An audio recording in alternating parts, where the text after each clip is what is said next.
It's football. I've been watching it for 40 years. Are you kidding me? You're listening to Winning Cures Everything. Game day, baby. Wake up or get out. Here's your host, A confident young man, a superb athlete. Gary Seegers. All right. Welcome in. Winning Cures Everything. I'm your host, Gary Seegers. That's right. It is the Drive Home edition. This is going to be the Thursday, February 15th edition of the show. Yes. I got back from Vegas over the weekend. Talked about the, good gracious, the Super Bowl, all the mess that went on out there. We'll talk about that in just a little bit, but there is much to discuss on the docket. Hopefully everybody had a good Valentine's Day. I'm going to have a different microphone the next time that we do this. I'm trying to figure out, because my days have gotten just absolutely ridiculous, and I don't know when I'm going to be able to do it in the office again. And trying to do it from home with a 5-month-old and a 5-year-old is almost impossible these days. The house looks like a complete it looks like a tornado went through it. And I'm sure that some of you have been through a lot of the same stuff as what I'm going through right now. But I have figured out, use a little GoPro, record the audio on the Zoom, get you a nice headset mic, and we should be okay. But we'll see. We'll obviously see how that goes. But yeah, going to have a different mic. It's going to look a lot different. So, trying to get out of this garage is bonkers. Absolutely bonkers. So, let's talk about what has gone on thus far. We'll move into topic number one. Wait. WinningCuresEverything.com. If you haven't subscribed, go ahead and do that. YouTube, the podcast, whatever. Make sure you are subscribed. Follow me on Twitter or X, whatever you want to call it. I am at GaryWCE. I'm on Instagram. I'm on TikTok as well. Don't do as much on those two, but we're going to try and start. We'll see. Do some short videos of this kind of content and see what we can come up with. So, but yeah, make sure you are subscribed, all that good stuff. I would certainly appreciate that. Topic 1 today. ESPN signed a 6-year, $7.8 billion contract deal with the college football playoff, with the CFP, and that makes ESPN's deal with them run through 2031-2032. Now, this is a little bit surprising, if only because you heard all the rumblings about how Fox was preparing a really big deal and all that kind of stuff, right? Fox was going to make sure that they were in on it, and the Big Ten and everybody else was, doing their best. I believe that's what the alliance was for, was to make sure that the exclusive negotiating window for ESPN had gotten passed, right? Because you didn't want to extend the CFP's contract with ESPN. That was pretty wild. You didn't want ESPN to be the sole owner of the CFP, because I just don't think it's good for the playoff. I don't think it's good for the sport, right? You wanted it to be something along the lines of, the NFL, right? That's kind of what you wanted. You wanted something similar to the way that the NFL playoffs are set up. You got games on NBC, CBS, ABC, ESPN, Amazon, Peacock, Fox, whatever. It's all over the place. And that's what you want, because you want as many people to be able to see it as possible. And for some reason, it did not go through. Now, from what I understand, ESPN still had the exclusive, right of refusal, which it is what it is. But yeah, this is. I thought this was going to pull closer to like $2 billion a year. Instead, only $1.3 billion per year. I mean, that's not ideal. It's definitely more than what they were getting right now, but it's basically double what the playoff was pulling in right now. And yeah, like it's 3 games and it was pulling in like $670 some odd billion. but that also included all the New Year's Six games, etc. So at the end of the day, I think you added 4 more games, maybe. And by adding 4 games, you got double the money, which I guess is good. But I don't like the fact that it's on ESPN. And I believe that there's going to be an ABC component to it. So I would imagine the numbers are going to go up because now you have linear television along with the cable only. And at least I'm hoping that's what we've got because it's just absurd that you have to have cable and you have to watch the championship game on a Monday night. And now, with the way that the schedule is set up, it's going to be Thursday nights and Friday nights, and you're going to have New Year's Eve games, and you're going to have, it's an absolute mess. And what you were hoping with this deal was that you were going to get Fox and CBS and whoever else involved. But right now, it looks like it's only going to be ESPN. Now, the deal right now, a big part of this was that ESPN has the right to sublicense games. And I don't think you're ever going to get to a point where the CFP is having to compete head-to-head with NFL playoff games, but it might not be a terrible idea for ESPN to sell some of these games to Fox or whoever, right? And Fox may be willing to pay a little bit more in order to get something along those lines, right? Something like one of these home site playoff games, whatever. Maybe not one of the bowl game ones, because right now that's what it looks like it's going to be. But so they've sold the rights, but we don't really know what the setup is going to be. We don't know if it's going to be 6+6. I would imagine they will figure out the 5+7. That's 5 automatic bids and 7 wild cards. We're going to talk in a little bit about the fact that, expansion might be closer than what you think. But I don't like the fact that it is only ESPN. I would have preferred that it be on some of the other networks because the other networks, I believe, have bigger draws. Or not I believe, it's just that there's way more people that can watch free TV, linear TV, with, a set of rabbit ear antennas than cable, right? There's just not as many people that are willing to pay for YouTube TV or Comcast or Charter or whatever, right? So you wanted to be able to get it in front of as many people as possible. Looks like that's not going to happen. ESPN still owns the rights on that. So that's what I wanted to start the show off with, but I'm sure some of you are interested. Some of you have asked me. I haven't had time to respond to everybody yet, but let's talk topic number 2. I went to Las Vegas to cover the Super Bowl. And I am a college football guy. I haven't covered the NFL in years, since Chris and I were covering it on Winning Cures Everything years and years ago. And, I got asked by BetUS TV to go out and do some work and whatnot, and got to meet some really, really interesting people. We got in town on Tuesday evening, and we stayed at the Luxor, which is the official NFL media hotel. And it was perfect because all of the NFL stuff was set up in Mandalay Bay. So Radio Row, the NFL Experience, all that. So Mandalay Bay, for those that have not been out to Las Vegas before, the Luxor, Excalibur, and Mandalay Bay are all connected. So you never have to go outside. You just go across some shops, and you're there. And it was a great trip. I enjoyed it. It was only myself and our social media director, Natasha. She was fantastic, really, really professional, knew what she was doing. We had some technical difficulties with mics and whatnot, which luckily I'm a techie, and you guys see I'm recording a podcast in my car right now, so I can figure out how to make things work, how to be more efficient. So that certainly helps, and it certainly helped with this situation. So.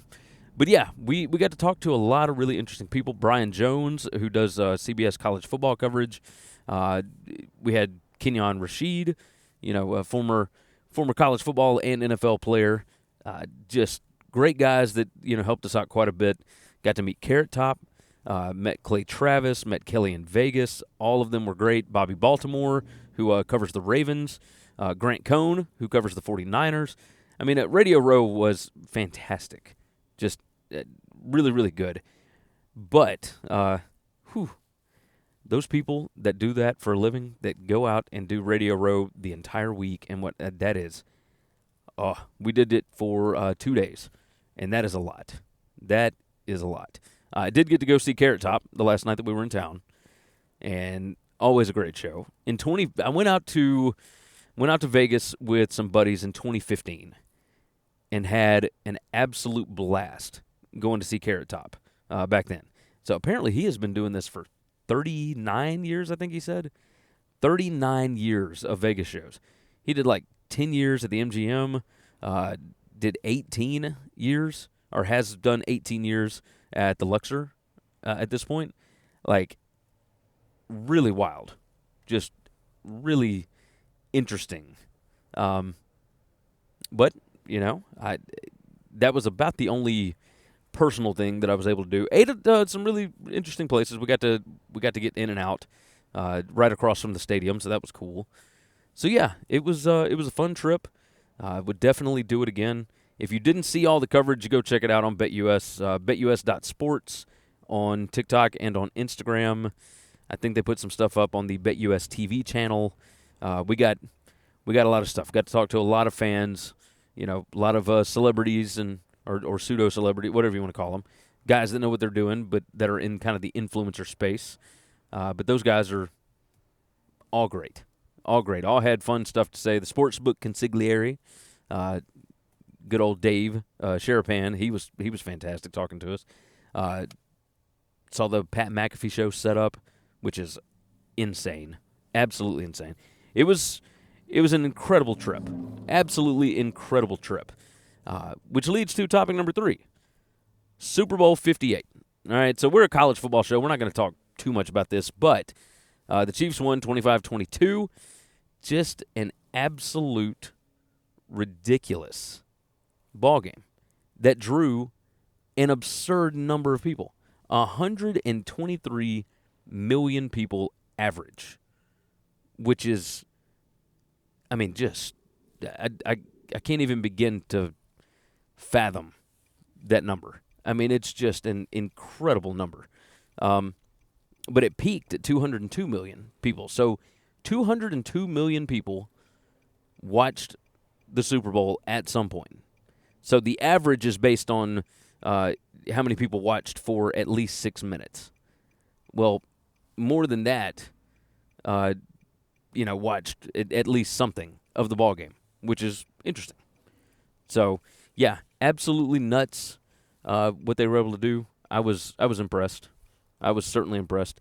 I'm not going to talk too much about the game or decisions in the game or anything like that.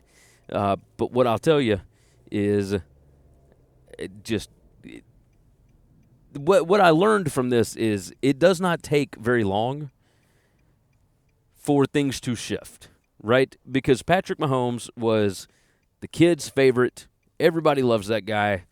He's going to be the next big thing. And all of a sudden, now he is the villain. He's won 3 Super Bowls out of 4 that he's been in.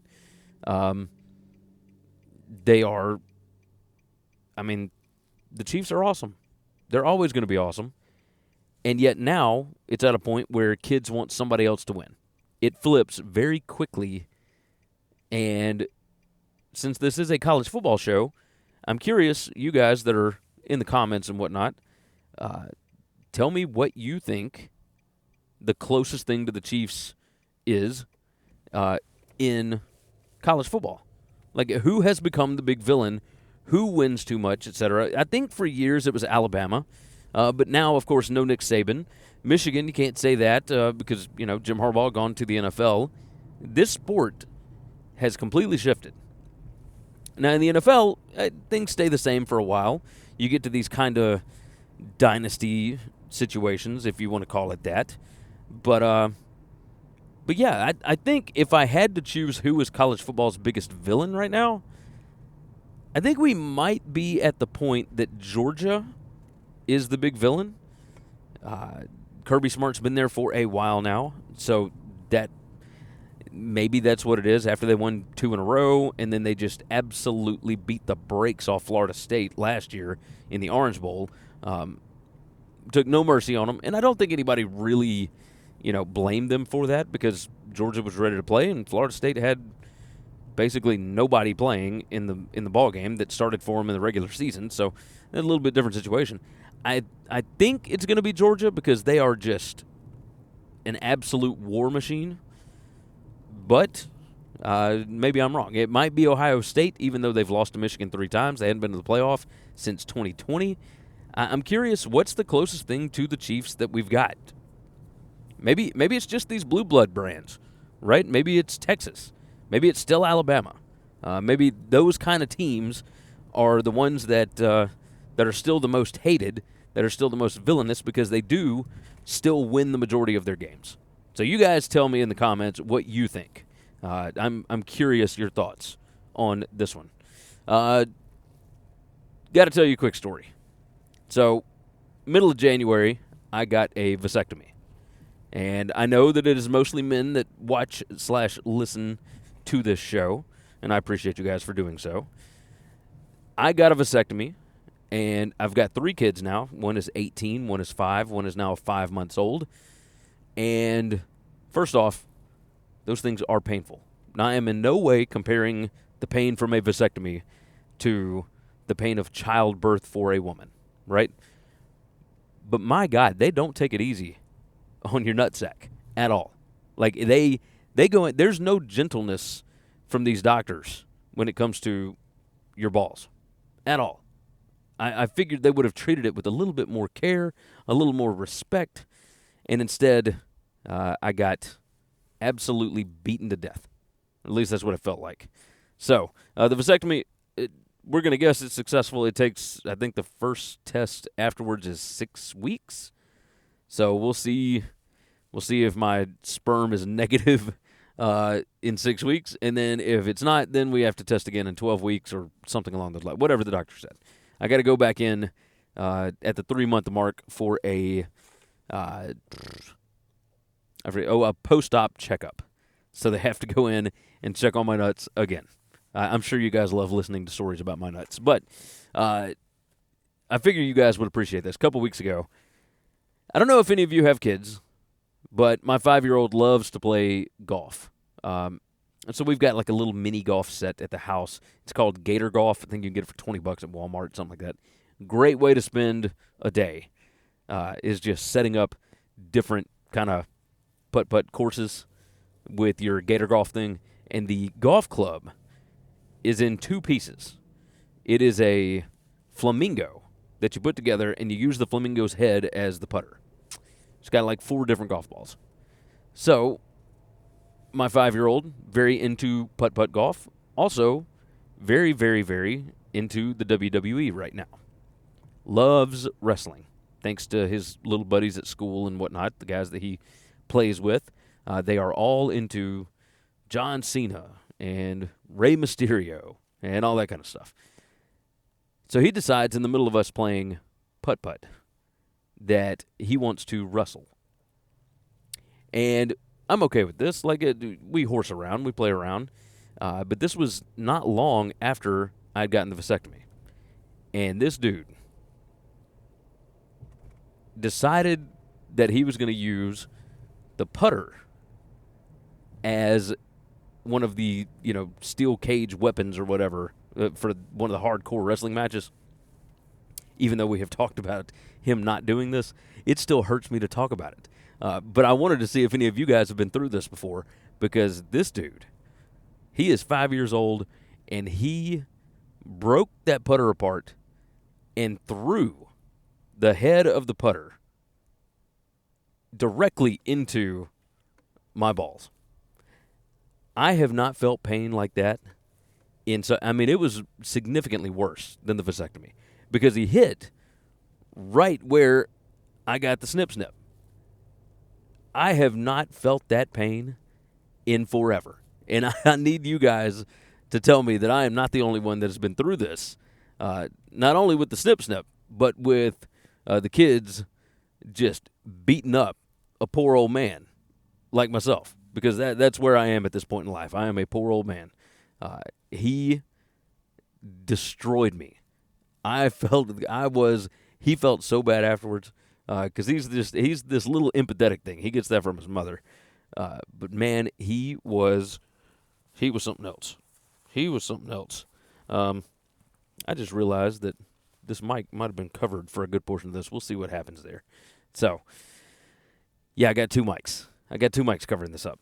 So, yeah, let me know if your kids have done the exact same thing or not. I'm very curious what is going on with you guys on this. Let me tell you right quick, Ticketsmarter. We're not done with the promo. That's right. We're keeping this bad boy going because you guys are actually finding value in this ad, and Ticketsmarter wants to keep it rolling. So, buying tickets is expensive. I mean, to everything. You guys know this already. You want to go to an NBA game, NFL game, WWE, whatever. It costs a bunch of money to get into these things because the concert industry, the touring industry, is doing incredibly well, so they're going to keep charging you crazy money to go to these shows. Some of these shows will sell out very quickly, and when they do, you're going to try and find tickets on the secondary market, or if they don't sell out, you're going to want to try and find a cheaper ticket, and I get that. Whichever way you want to go about it, you can find tickets to any event that you want to go to, concert, game, whatever, on Ticketsmarter, Ticketsmarter.com. And if you want to save some money, which I know everybody does right now thanks to the way that the economy is going, it's very easy. WCE10, that's WCE10, that's going to save you $10 on an order of $100 or more, or WCE20, that's WCE20, and that is going to save you $20 on an order of $300 or more. Some of these big-time events, some of these big concerts, 2 tickets is going to cost you well over $300. Why not save a little bit of money, put in the promo codes when you go over to Ticketsmarter. That's right. Think smarter, Ticketsmarter. All right. We talked a little bit about the CFP getting their big-time deal. That does not mean that things are done with the CFP. Obviously, we are still waiting to figure out the 5+7 or the 6+6, whatever it is. Dr. Schultz, who is the president at Washington State, he is, as of today, Valentine's Day, he is petitioning or presenting a different plan for revenue distribution among the power whatever conferences that are left. He wants the Pac-12 to still remain a power conference, even though there are currently only 2 members. But they are keeping all of the assets of the Pac-12. They're trying to keep the brand alive. They'll probably bring in some AAC and Mountain West team. I don't know exactly how they're going to do this, but regardless, none of that has anything to do with what I'm about to talk about.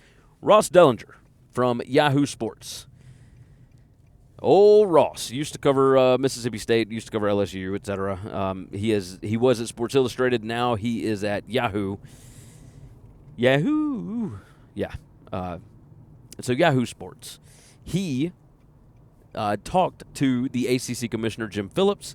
He talked to and spent the day with, from what I gather in the article, spent the day with Brett Yormark, the Big 12 commissioner.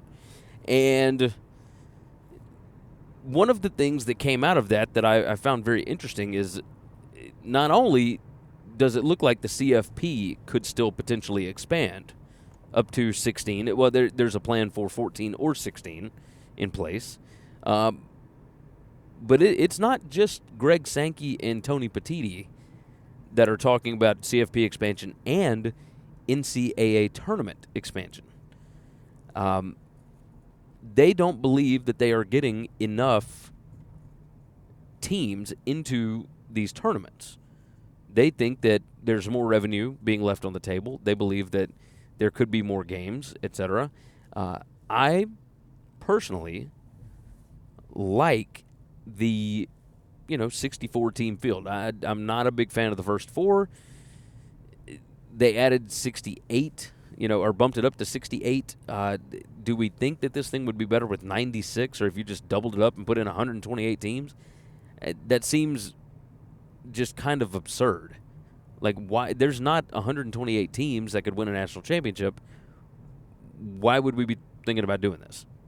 And yet, they're thinking about it, and the main reason behind it is more revenue, more people getting a shot at the apple, more people getting into the tournament. Because it is true, when there are games that have stakes, you tend to be more excited. You tend to be more drawn into whatever the game may be. Look, I'm an Alabama basketball fan. For years, they were on the bubble consistently. And they would get into the NIT, and I would pay attention in the NIT, but we all knew that it didn't matter if they won the NIT or not. When Anthony Grant was the coach, when Avery Johnson was the coach, it was the same freaking deal every single year. When it comes to basketball, the ACC and the Big 12 are the two basketball leagues. You got schools like North Carolina and Duke, and then Kansas and soon-to-be Arizona. Yeah, you're expecting those teams to get into the NCAA tournament every year. But the other schools are also big-time basketball schools. So they are, they want to make sure that as many brands as they can get into the big dance. I don't know that I'm a big fan of this. It feels like too much changing all at once, and all of it appears to be for money. And while I am a fan of a capitalistic society, because I understand what that can do as far as advancement in technology and medicine, etc., I understand what that can do. I also understand that just growing something monetarily doesn't mean that it's going to be good for whatever that product is. And I get real irritated because the CFP, yeah, okay, like I thought maybe 8 would have been better. 12 was a little weird, but okay. Like now you're not making every team play 17 or 18 games a year or whatever. I'm not fully sold on 16. Why do we need to go to 16? But I think that's the way that we're going. Like I think we're going to get to where, everybody gets home playoff games and da-da-da-da-da. Yeah, I think it's going to be pretty nuts. I'm not a fan of it. I don't think it's great. I don't think it's good for the sport in basketball or in football. But these lower, I hate to say lower level conferences, but that's, the Big Ten and the SEC are on a different playing field than even the Big 12 and the ACC. Those middle-tier conferences, how about that? We'll call them that for now. The middle-tier conferences want as many shots to get teams in as possible because they don't want the top 12 to be nothing but SEC and, Big 10. And that's likely what it would be. You might see 2 Big 12 teams. You might see 2 ACC teams. But for the most part, it's going to be filled up with mostly Big 10 and SEC teams in the CFP. When it comes to the NCAA tournament, they want as many shares as they can get. The Big 12 and the ACC do, which I would assume is why they are okay with, boosting this thing and potentially getting up to 96 or whatever it is, because they think that, hey, we might be able to get 90% of our conference in if something like that happens. Maybe. I mean, we'll see. But I found it very interesting, Ross reporting all this stuff. He has been all in on the CFP stuff. I'm a fan of Ross's work. Have been ever since he was a beat reporter. I had him on the show years and years ago. But he's fantastic. He's fantastic. Let's talk about the carousel real quick. I don't even know what topic number we're on anymore. UCLA football hired running back coach Deshaun Foster as their head coach. And Deshaun Foster had already taken the Raiders running back coach job, and I think he was there for a week. Like, he basically had a cup of coffee in Vegas and then turned around and went back to L.A., and it was exciting, right? Very exciting. The players love this guy. They want this guy to be their coach. That's good. He's been there since 2017. He was there before Chip. He was a grad assistant there. He's still way up in the record books as far as a running back at UCLA. Like, this is where he played, etc. He loves that place. UCLA reportedly talked to 10 different guys before they decided on Deshaun Foster. I think and this is, excuse me, Fifth Down CFP is the one that put this out there, but Chip Kelly got all of his assistants re-upped. They got new contracts before he left to take the Ohio State job. And we'll talk about that here in just a minute. In doing that, UCLA still has money issues. And we're not just talking NIL, because obviously that NIL stuff is a problem, but the school, there's a reason why they are moving to the Big Ten. I don't think that they wanted to move to the Big Ten overall, but I think that they were in a bad financial spot. So they had to make the move. Go over to the Big Ten, take the money, as Bud Elliott says, take the money, take the losses, or take the check, take the losses. And that's probably what they're going to do here. Their schedule is incredibly difficult this coming year. They play Fresno State and LSU in the non-con. It's rough. What they're going through next year is going to be pretty harsh. But you got to know, if Chip Kelly basically advertised everywhere that, hey, the NIL here is not great, basically, it's incredibly difficult to win because there's not enough support for the football program, then you got to wonder, one, how many guys were really going to be willing to take the job, and really how many guys were going to be willing to take the job at, I'm not going to say a pay cut, but making less money than you would expect to make at a Big Ten job. And I think that's what UCLA needed right now. They don't have to pay Chip out, so that's good. Not that it was going to be a huge buyout, but still, you get out of having to pay a buyout, and that's always good, especially if you are financially strapped, we'll say. So I think them re-upping the assistants for Chip Kelly, and which is not a ton of money, but again, you don't want to have to pay out dudes, so just bring in somebody that already worked on the staff, and I think that's why Deshaun Foster got the job. Nobody had mentioned him for any head coaching jobs. Now, is he potentially going to be great? Sure, why not?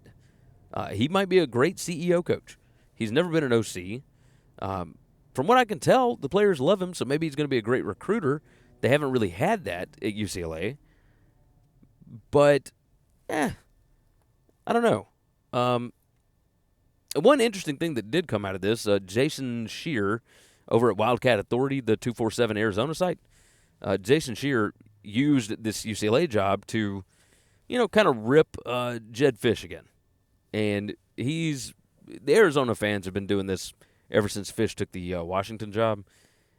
Basically, they're saying he's not loyal and all this kind of stuff, which, that happens when you have a coach that leaves after, fixing a program. He was really, really successful. Went 1-11.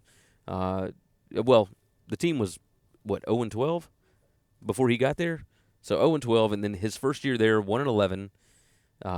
They go 5-7 the next year. This year, 10-3. They were headed on a really good trajectory, and they are headed to the Big 12. But Jason Scheer ripped Jed Fish because, Fish went to school at UCLA. He used to coach at UCLA.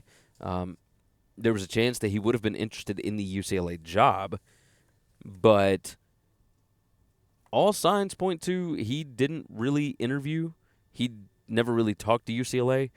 And the way that we know that is because Fish's agent just absolutely blasted Jason Scheer on Twitter.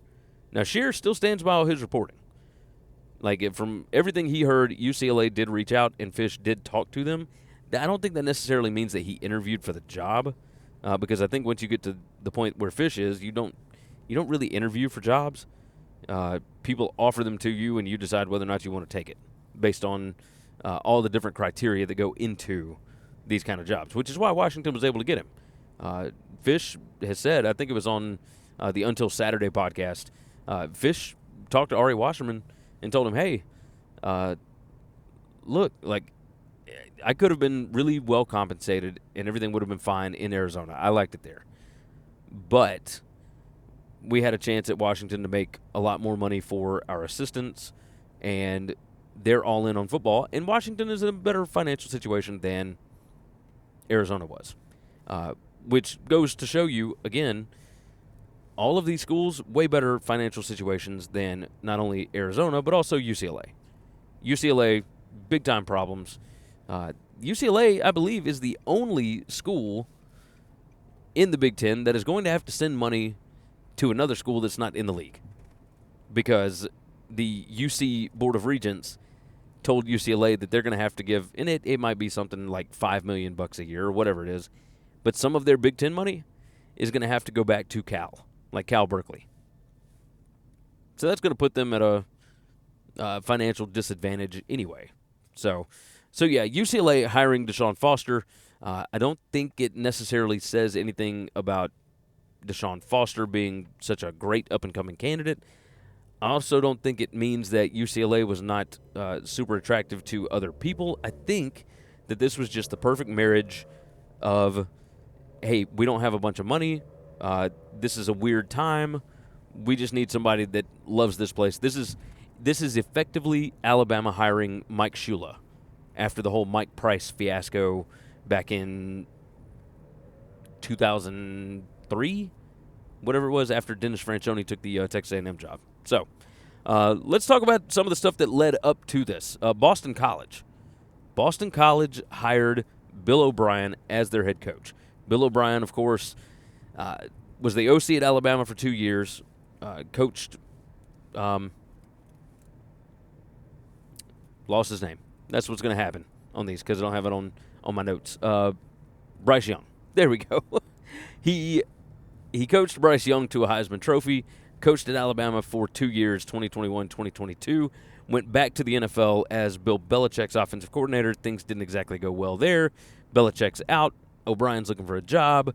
O'Brien takes the Ohio State offensive coordinator position, and before he's even able to get into spring practice, he is offered the Boston College head coaching job because, of course, Jeff Hafley goes to the Green Bay Packers as a defensive coordinator.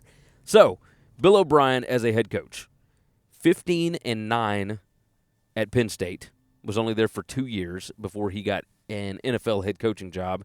He went 52-48 with the Texans, if memory serves correctly, and he was 2-4 in playoff games. He won the AFC South 4 times in 6 years.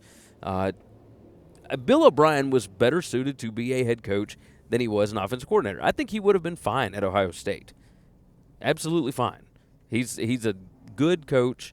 I think maybe some of the stuff that happened at Alabama was not so much on him. I have theories.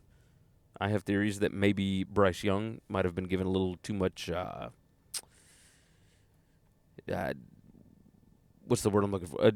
In computer terms, he got admin access, right? He was given the authority to do a lot of things with that offense, change plays, all that kind of stuff. So, but Bill O'Brien, I think he can do good things at Boston College, but I also think that BC, there is still a big ceiling on that program, right? Boston College is in the same boat with a bunch of the other ACC teams. If you have an absolutely fantastic recruiting class that you can actually hold on to for several years, if you can prove that you can develop guys to go to the NFL, all that kind of stuff, then, yeah, you might be able to get them 9 wins in a season, depending on how the schedule breaks down. Maybe you don't have to play Florida State and Clemson one of the years. Maybe it's not one of the years that Notre Dame is on your schedule, all that kind of stuff. There are years where if you just hit it exactly right, you might be able to get to 9 wins. Aside from that, getting to a bowl game is a pretty good job at Boston College. It's a private school, small enrollment, not a huge recruiting footprint there. It's a tough place to be able to win. But Bill O'Brien is somebody that I think he'll be able to scheme a little bit. I think he'll be able to do some good things there. And I think there are guys that are going to want to go play for him because of his NFL background. I mean, he coached Tom Brady, for God's sake. He's got Super Bowl rings. Like, you flash that to some people, and, you know, they start thinking, okay, like, I'm not great enough to go play at whatever school, so I'm not getting offers to Clemson or Ohio State or whatever, but there is an NFL guy here that still has contacts in the league that still will be able to develop me. I think that's going to be a good thing for Boston College going forward. So the next move, of course, Bill O'Brien moved over to BC. That left an opening at Ohio State. And, of course, where we started was the UCLA job, and that is because Chip Kelly, the UCLA head coach, decided he wanted to leave the head coaching profession and just go draw up plays for Ohio State. Now, that makes sense. He's going to be Ohio State's offensive coordinator. It seems a little weird on its face because who does that, right? Who does the, hey, I don't want to be a head coach at a Big Ten school anymore. I want to go be an offensive coordinator at a Big Ten school in a much less beautiful part of the country. And no offense to everybody that's in Columbus, Ohio, but, Westwood's pretty good. Like, you making $6 million in L.A.? Now, one, I understand the tax difference between Ohio and California, so, we don't have to get, knee-deep in this. We'll just stay ankle-deep. You can't take anything that Chip Kelly does as a narrative on the sport. You can't say that, head coaches are wanting to leave for, the bigger P2 jobs or whatever. This is not apples to oranges or apples to apples. This is apples to, oil filters. Like, Chip Kelly's a completely different beast. He's completely different than every other coach out there. And the deal is, Chip Kelly doesn't like to recruit. And if you don't like to recruit, you're not going to be successful at a job like UCLA or any other job for that matter. And at Ohio State, he may not have to worry with recruiting. And that's the biggest deal. He goes to a job where he's got a relationship already with the head coach. My God, he and Ryan Day were together at New Hampshire. Like, they know what they're doing on the offensive side of the ball, and Chip Kelly's just going to be able to coach ball. And I think that's exactly what he wanted. I did find it interesting. Mike Lombardi was on the Pat McAfee show, and he said that Chip Kelly pushed for the Cincinnati Bearcats job last year. Now, he didn't go into a lot of detail, and I forget who has posted the actual details on it, but Chip Kelly basically just reached out to Cincinnati to kind of gauge interest and whatnot. It wasn't that Cincy turned him down and chose Satterfield over him. It was more so, I'm kind of thinking about getting out of UCLA because there were people at UCLA that did want him gone. There was talk that he was going to be fired if they lost to USC. Of course, phone ringing, all that fun stuff. That's fantastic. Chip Kelly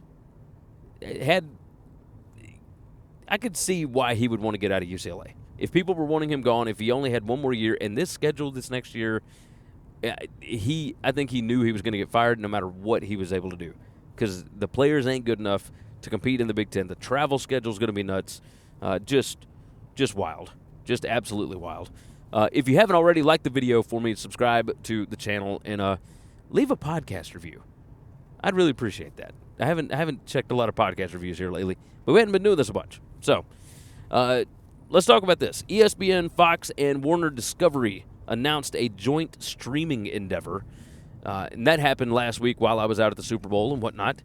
That was a pretty big deal. I was a little surprised that they didn't include, CBS and NBC, whatever that might be, but all of the different Fox Sports channels and the ESPN channels and the Warner Discovery channels, which is True TV and TNT and da-da-da, it's all going to be available in one streaming package. Probably going to cost about $45 to $50 a month, which, are there enough people that are going to stay subscribed to this year-round, or are football fans just going to keep it basically from like August through January, February? That's what I'm curious about. And are they going to have to overcharge to keep people, or to keep pulling in money for when those, football fans end up eventually unsubscribing? I'm very curious how this is going to work. I did see a report that the NFL was not happy about this. They were blindsided, and apparently the NFL executives are looking for different kind of loopholes in their contracts with these companies to try and stop the service from happening. I don't know how that's going to work. It seemed a little odd that this was going on. This is, I mean, to me, it lets me know that ESPN doesn't think that they don't have enough content to be able to charge what they charge anyway. That's just a guess. Just a guess. Real quick, some of these. Scott Cochran has left Georgia. He's 2 years sober. He took a sabbatical from Georgia a couple of years ago. All the reports are that he cleared out his office, and he is not at Georgia, and the reports say that he is trying to pursue other opportunities. Now, I don't know what that means. I don't know what he was actually able to do at Georgia. Did Kirby actually let him coach special teams? What I do know is he was immediately replaced by the special teams analyst. So, I mean, who knows? Who knows what that actually meant? What I'm curious about is, should Kalen DeBoer reach out to him? What is the real story behind this? And if he is available, should DeBoer reach out? I'm interested. Because personally, as an Alabama fan, I would prefer that guy be in the building just to make sure that the attitude level is there, right? Just saying. Next one, the SEC potentially moving to a 9-game conference schedule. The Texas AD, Chris Del Conte, he told Inside Texas, which is the On3 Texas site, he said that the SEC is going to do 8 games in 2024 and 2025, and then they're going to look at 9 games in 2026. I still don't believe that the SEC will move to 9 games for free. I think they're going to need ESPN to give them more money because ESPN has not agreed to give them more money for having Texas and Oklahoma. I think they're going to want more money to move to a 9-game schedule because it's going to throw off a bunch of future plans and whatnot. So we'll see what happens with that. But I found it interesting that Chris Del Conte was so open. That he was so willing to talk about it because nobody else has been. And finally this. Stewart Mandel over at The Athletic has irritated me. He does these coaching hire grades, and there's no way to tell. I mean, it's a way to stir up conversation, so I get it, because, I mean, we do the same thing here. But I'm just giving my opinion on a bunch of this stuff. He's giving his opinion, but I just think his opinion is wrong. He gave Oregon State a D grade for hiring Trent Bray as their head coach after Jonathan Smith left for Michigan State. He says that Oregon State hired Bray to try and keep as many players on the roster as possible, to keep guys from transferring, etc. Bray was the defensive coordinator, okay? But my God, was any coach going to be able to keep players? I mean, they kept guys like Damian Martinez, and that might have had something to do with his legal issues and whatever. But their conference completely splintered. They don't know what their long-term finances are going to be, so it's not like you can go out and offer some big contract to a really hot name. And even if you were able to offer that contract, who would go in there not knowing what the school's future is going to look like as far as a conference is concerned? Are they going to move to the Mountain West? Are they going to rebuild the Pac-12? Who knows what Oregon State's going to do? I don't know who would have wanted that job. And yet he gives them a D grade when they hired a guy that was already on staff, that it was a successful staff already. If you want a little bit of continuity while you're dealing with all these changes, I mean, this was an awful time for a coaching change, but you also had to somewhat expect it, right? Just ridiculous. Stewart Mandel, you can do better. You can do better. All right, that is going to wrap it up for today's show. I certainly appreciate all of you watching and listening and all those wonderful things. I'm about to go in and pick up the daughter. But yes, this is an afternoon show that is going to air in the morning after I'm able to edit. But we're going to try and keep this thing rolling. I'm excited to talk again. Maybe we'll do it again this week. Maybe I'll talk more about getting hit in the nuts. We'll see We'll see what you guys think about that. With that said, take care of yourself. Take care of each other. God bless college football. And hopefully all of your tickets cash this week. Thanks for listening to Winning Cures Everything. Make sure and follow me on Twitter @GaryWCE. If you want to toss in a question, you can email me Gary@winningcureseverything.com. Make sure and hit that subscribe button, and we'll see you next time.